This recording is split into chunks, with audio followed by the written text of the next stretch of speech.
we're back again. I'm Dr. Natalie Marshall. I'm a pelvic and orthopedic physical therapist. Today, we are going to talk about the next favorite exercise that I have. It's to strengthen glute meats.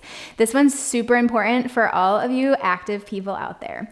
So I'm going to demonstrate with Jess. So she is super active, and say she's going to run. If she steps on one leg, which is running as a bunch of single leg stances, and she doesn't have this glute med firing right here, so go ahead and turn to the side so they can see this. If this muscle right here on the side of your hip is not really strong, her hip, go ahead and turn back this way, is gonna dip in every time she runs. She's gonna end up with a lot of hip, knee, ankle, foot, and back pain. That's not good. When you're running, we want you to be long, strong, and upright and not falling out to the sides this way or this way.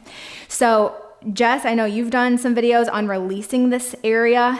That is key number one, is to go back. If you haven't done that already, make sure this muscle is long and released, because if it's not, you're gonna strengthen tight muscles, and no one wants to strengthen tight muscles. It makes tight muscles too tight, and more lactic acid, more calcium deposits in there, make these short muscles shorter and more painful. So first release these muscles. That'll improve your strength actually by 30%, and then you can properly train. Okay, the key again with this is to keep your pelvis strong, even with walking. Of course, running too, which is higher level, but even with walking. If this isn't strong, your obturator internus muscle, which is an internal pelvic floor muscle, which sits right in here, that guy will start to overcompensate because of this weakness, and you can end up with pelvic floor dysfunction, leading to urinary incontinence, pelvic organ prolapse, more low back pain, more pelvic floor pain as well. And so this is, again, really, really key, and probably my second favorite next to the TA. Okay, so really easy way to strengthen. Go ahead and lie down on your side. The setup for this is crucial. If you think you've got it, recheck yourself. So see how Jess's hips are stacked? If you find your hip bone, this bone here is super, super important. This is gonna be the foundation for everything, okay? So this bone should be right on top of the bone on your left side. So this is her right side and this is her left side. If you could drill straight down, these bones would be on top of each other. That's a good alignment. What happens with most people is they tend to strengthen with their hip rolled back here, and then you're getting the front of the hip here, strengthening your TFL, which is connected with IT band, making IT band tight, and then everything is not working how it should. So bend the bottom leg for a lot of good extra stability when you're doing this.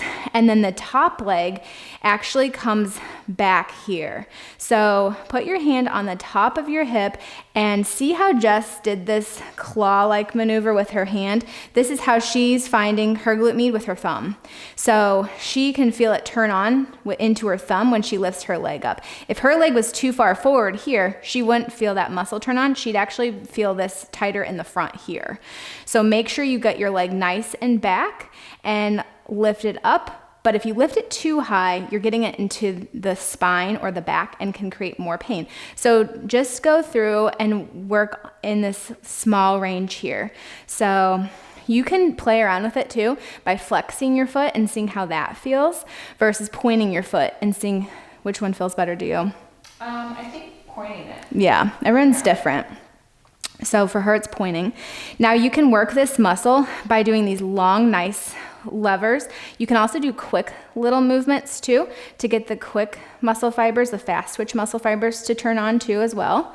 You can also do circles with your leg, because remember, these muscles are like a fan, and so you can do circles both ways, and then you get more of the muscle fibers to fire. Same thing with rainbows. You can have a lot of fun with this one. I'm really making you work. Okay, relax down. So with that one, let's reset up. So shake it off and reset up. If you felt anything in the front of the hip or anything in your back, you really need to reset and make sure you're doing this one properly.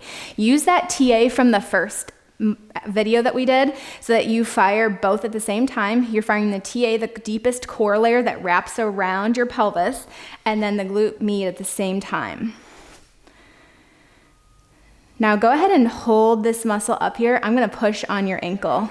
So Jess has been working really hard on this one. She's super strong, and most people that come into the clinic, I have them lift up this leg and I can instantly, so pretend you're not strong, I can instantly push their leg down.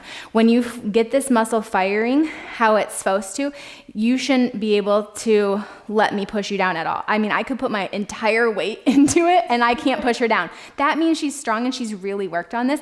That means she's ready to safely run. If you are not strong in this muscle, you should not be running. But you can do this exercise every day to every other day to really get stronger. It takes about 6 to 8 weeks. So start with 3 sets of 10 on each side. You can do it by alternating sides, or to make it harder, do all 3 sets of 10 on one side first and then switch to your next side and get up to being able to do 3 sets of 20. When you feel comfortable doing that, you can always add a band above, a loop band, a resistance band above the top of the knees to make it a little bit harder. Once you can get about 3 sets of 15 with that band, you're probably ready to run. So good luck.